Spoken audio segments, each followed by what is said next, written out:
자, 여러분들의 종목 고민들 속 시원하게 풀어가볼까 싶은데요. 일단 아까 전에 말씀드렸던 것처럼 세상에 흘러가는 이야기들과 함께 여러분들과 지수를 좀 살펴보도록 하겠습니다. 일단 지수를 보게 되면은 제가 계속 말씀드리고 있죠. 박스권에 갇혀서 움직이고 있다라고 계속 설명해드리고 있는데 8월이죠. 8월 달에 한번 이렇게 조정이 들어갔었을 때 제가 저때 방송에서는 이런 이야기를 했었습니다. 지난 6월과 이번 하락은 좀 결적으로 질적으로 좀 다릅니다라고 말씀드렸는데 6월 달에는 충격을 받았다라고 한다면 지금은 음봉으로 계속 연타를 때리면서 누군가가 또는 이제 사람들이 정신을 차리고 매도가 진행이 되고 있다라고 설명을 해드렸었어요. 자, 그런데 그게 지금 한 번 더 나왔다라는 것은 이제는 매도세가 조금 강하게 이어지고 있다라는 것을 뜻하고요. 그리고 지난 저점보다 조금 더 아래쪽에서 저점이 만들어졌다라는 거, 두 번이나 그 저점을 계속 깨면서 내려갔다라는 점을 통틀어 볼 때 저는 시장이 계속 이렇게 전고점까지 올라가서 뚫고 올라갈 가능성보다는 지금 여기서 한번 주춤하면서 쉬어갈 가능성이 저는 높다라고 평가를 하고 있습니다. 그래서 지금 이렇게 차트를 한번 보시게 되면은 아무래도 지수가 쭉 올라가는 것처럼 보일 거예요. 오늘도 양봉을 서 있기 때문에요. 그런데 흐름 자체가 이렇게 올라가던 그 흐름선에서 약간 옆으로 벗어난 자리죠. 이런 것들을 우리가 추세를 벗어났다라고도 표현을 하게 되는데 지금은 올라가는 그 흐름에서 약간 밑으로 떨어져 있는 형태. 그러니까 쉽게 생각하면은 살짝 꺾여 있는 상태입니다. 그렇기 때문에 이게 이제 내일까지 진행이 되었을 때 내일도 음봉이거나 만약 오늘보다 조금 더 아래쪽에서 마무리가 된다라고 한다면 역시 하락이 생기는 거죠. 자, 그럼 하락이 생겼다고 해가지고 뭐 폭락이 나오거나 또 무서운 자리인가? 그건 아니라고 생각이 들고요. 떨어졌다가 지난 저점 자리쯤에서 바닥 확인을 하는 모습을 우리가 체크를 해봐야 될 것 같습니다. 만약 여기서 확인을 하고 올라가게 된다면 여기서 쌍바닥을 그렸구나라고 보면서 위쪽의 상승에 대한 가능성을 염두에 볼 수 있죠. 저는 여러분들이 신규 매수와 추가 매수를 할 거라고 한다면은 이런 저점 자리, 의미 있는 저점 자리를 한번 확인하고 하는 것이 좋지 않을까 생각을 합니다. 그래서 현금화를 지루하게 해왔는데 언제까지 해야 될까요? 라고 한다면 저는 역시 이 바닥을 확인할 때까지는 여러분들이 현금화를 해놓는 것이 좋다 생각이 들고요. 그럼 지금 여러분들이 현금화를 해놓은 상태에서 아무것도 하지 않아야 되는 것인가? 예, 아무것도 하지 않아야 되고요. 그런 상황에서 여러분들이 이제 매수할 만한 종목이라든지 괜찮은 종목을 좀 발굴을 해놓는 것이 중요하다 생각을 합니다. 사는 것이 아니라 유보, 그러니까 관망 종목에만, 관심 종목에만 좀 넣어놓는 거죠. 자, 그러면 지금 이런 상황에서 저점을 지지한다라는 조건 하에서 어떤 기업들이, 어떤 종목들이 좀 올라갈 수 있을 것인가?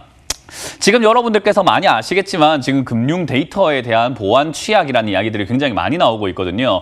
역시나 여러분들 보안 관련주에 관심을 가져야 되겠다 생각이 많이 드는데 보안 관련주는 제가 지금 계속 몇 개월째 말씀드리고 있는 종목들인데 크게 움직인 종목들도 있고요. 아직까지 움직이지 않은 종목들도 많이 있습니다.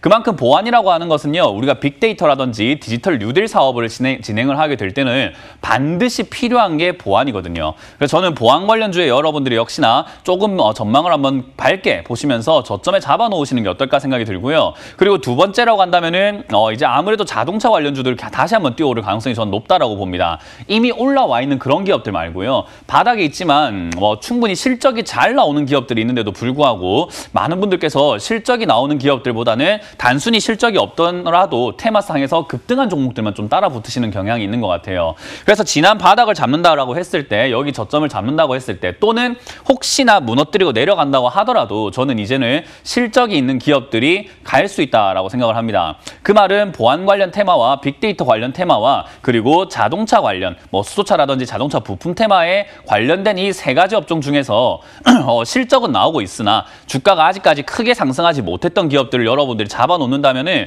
연말 또는 내년 초까지도 역시나 좀 즐겁게 보낼 수 있지 않을까 생각이 듭니다.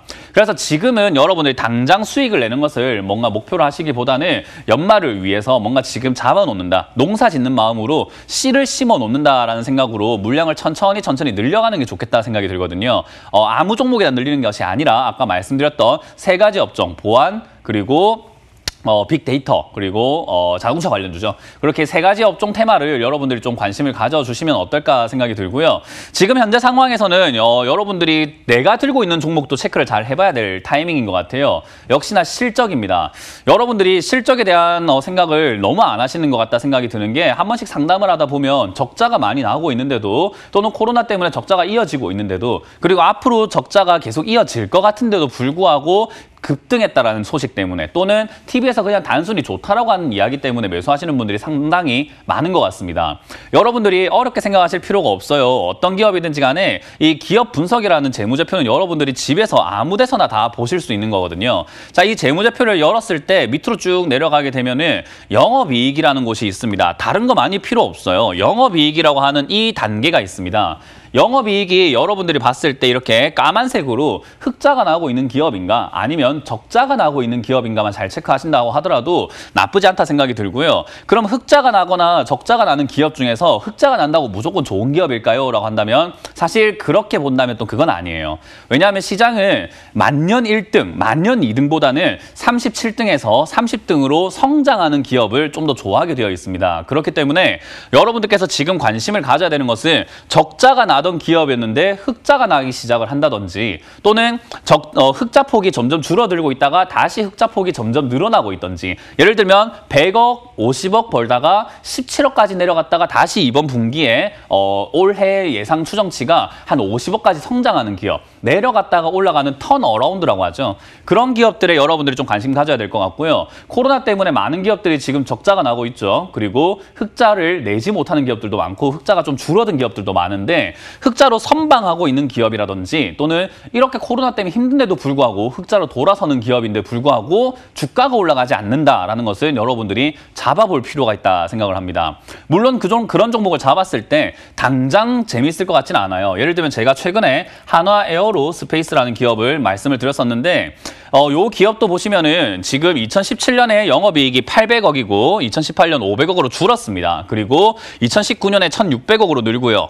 이번 분기 보면은 2분기의 실적이 700억이라는 것은 지난 분기에 거의 절반에 가까운 40%에 가까운 수익을 벌써 한 분기만에 낸 거거든요. 그만큼 실적은 점점 성장을 하고 있는데도 불구하고 주가를 한번 보시게 되면은 그렇게까지 올라가질 않았습니다. 보시면 2017년에 800억 벌 때와 지금 2천억을 벌 거라고 예상이 되는 이 시기가 완전히 다르다라는 거죠. 그래서 여러분들이 이런 종목에 관심을 안 가질 거예요. 왜냐하면 지금 사봤자 언제 올라갈 거야. 내가 언제 수익 볼 거야. 이런 생각에 빨리 수익 내고 싶다는 생각밖에 잘 들지 않거든요. 그래서 지금 급등한 종목만 찾게 되는데 자, 그러면 생각 한번 해봅시다. 아무도 사지 않고 아무도 좋게 생각을 안 하고 너무 느릴 것 같다고 생각을 하고 실적이 좋은데도 이렇게 떨어져 있으니 악재가 있을 수도 있다. 또는 안 좋으니까 안 올라가겠지라고 생각하는 인식이 안 좋은 이 기업의 거래량이 이렇게 왜 터지고 있을지를 생각 한번 해보세요.